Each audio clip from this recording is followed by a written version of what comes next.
સૌ મુક્તોને સેવક સાધુ બ્રહ્મના દંડવટ સાથે સસને જય સ્વામિનારાયણ. વાલા ભક્તો, આત્મીયતાની અલૌકિકતા, આત્મીયતાનો આનંદ, આત્મીયતાની વિશેષતા એ વાગોળવા જેવી છે. અને એ આત્મીયતાનું મૂર્તિમંત સ્વરૂપ એટલે વડતાલ ધામમાં રહેલો પવિત્રાનંદ સ્વામીનો સભા મંડપ. આપણા નંદ સંતોએ નોંધ્યું છે, આચાર્યોએ ગ્રંથમાં પણ નોંધાયું છે કે આચાર્ય પ્રવર ભગવત પ્રસાદજી મહારાજના કાળમાં સંવત 1925માં ચૈત્રી સમયા પ્રસંગે બધા જ મુક્તો સંતો ભક્તો ભેગા થયા હતા. એ વખતે લગભગ 120 જેટલા તો નંદ સંતો હતા, એવું મોટા સંતોની મુખેથી મેં સાંભળેલું. અને 46 મંડળો હતા જુદા જુદાના.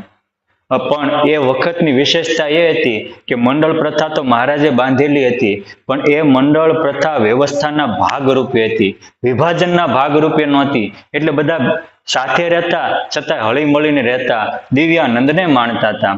એ ચૈત્રી સમયમાં નક્કી થયું કે આટલા બધા સંતો ભક્તો આવે છે, આપણે અહીંયા કથા વાર્તા માટેનો મોટો મંડપ જોઈએ. એ પહેલા તો પરમહંસોની ધર્મશાળામાં ઉત્સવ સમયમાં કથા વાર્તા થતી હતી. વડતાલની છાવણી જે રઘુવીરજી મહારાજે કરેલી એ પણ પરમહંસોની ધર્મશાળામાં થયેલી. નક્કી થયું. પછી એ વખતના સંતોની દીર્ઘ દ્રષ્ટિ જુઓ, એમની વિશેષતા જુઓ, એની અલૌકિકતા જુઓ. એ કહે છે કે આપણે બાંધીએ તો ખરા, પણ એવું બાંધીએ કે એને વર્ષો સુધી કાંઈ. પછી એ સમયે એ પરમહંસોએ બર્માટિકનો હાગ મગાવ્યો. એમાં વધારે ઓઇલ આવે, અગ્નિને ઉધઈને વેર, એમ ઓઇલને ઉધઈને વેર. એટલે એ હાગ ત્યાંથી લાવ્યા અને એના લાકડા વેરવાના ચાલુ કર્યા. અને 36 મંડળોના મંડળધારી સદગુરુઓ ભેગા થયા. એક રસોડે બધા જ મંડળના સંતો જમતા હતા. કોઈને નાના મોટપ જેવી ભાવના નહોતી. હવને પુરુષોત્તમના સંબંધે અલૌકિક સૌ સ્વીકારતા હતા.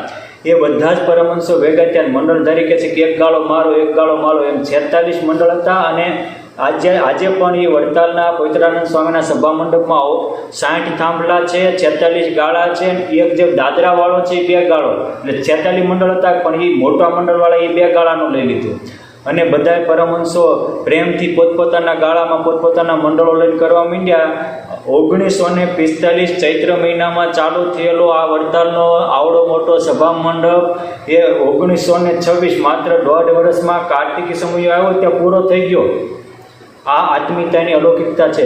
અને એ પાટડા જ્યારે ગણાતા હતા ત્યારે નાનદાસ સ્વામી વગેરે જે દાસ પંક્તિના સંતો હતા તે પાટડાને ધંધો મારતો હોય તો એક બાજુ સ્વામી હાલે ને બીજી બાજુ પુરુષોત્તમ નારાયણ હાલે. અમુક સંતો સેવા કરતા હતા તો ભગવાન પરસો ઓળ્યો તો પવન નાખવા પધારતા હતા.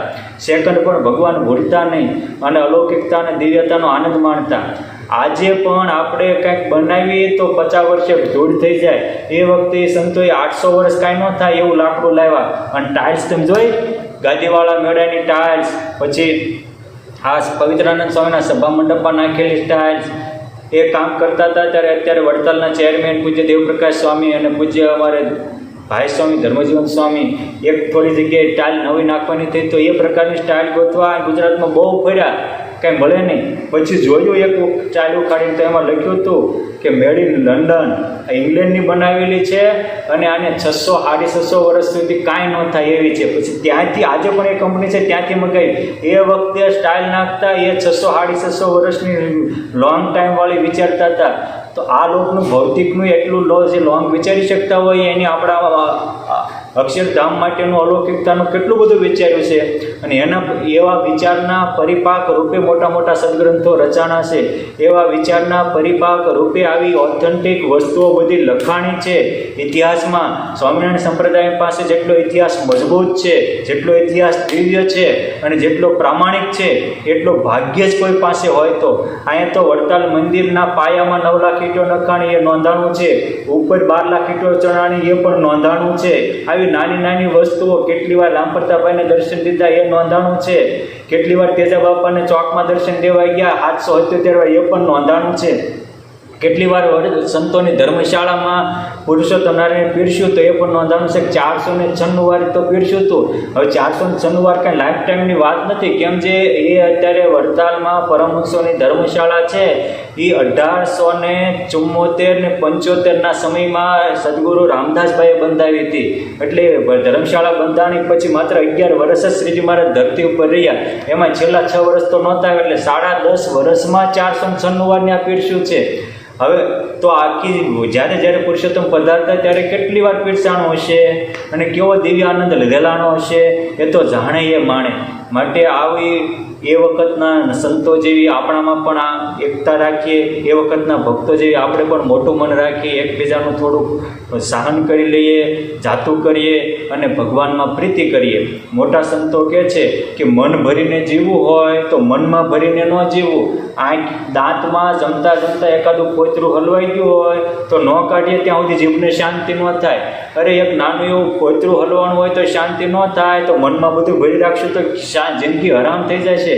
માટે કંઈક મનમાં નાનું મોટું હોય તો એને કાઢી નાખી અને પરમહંસોની એકતા સ્વરૂપા પવિત્રાનંદ સ્વામીનો સભા મંડપ છે એના દર્શન કરીને આપણા અંતરને એવું પવિત્ર બનાવી અને પુરુષોત્તમ નારાયણના પ્રીતિ પ્રતિદિન પ્રસન્નતાના પાત્ર બનીએ. એ પાત્રતા મારામાં આવે, તમારામાં આવે, આપણા સૌમાં આવે અને ભગવાન એ નંદ સંતો અને એની દાસ પેઢીના સંતો વખતે જે દિવ્યતા હતી, જે દિવ્યતાનું દૈવત હતું, એવી દિવ્યતા, એવું દૈવત અને એવું સુખ શાંતિ આપણને સર્વને અર્પે એવી વાલા મહારાજ અને સૌ મુક્તોના ચરણોમાં પ્રાર્થના. જય સ્વામિનારાયણ.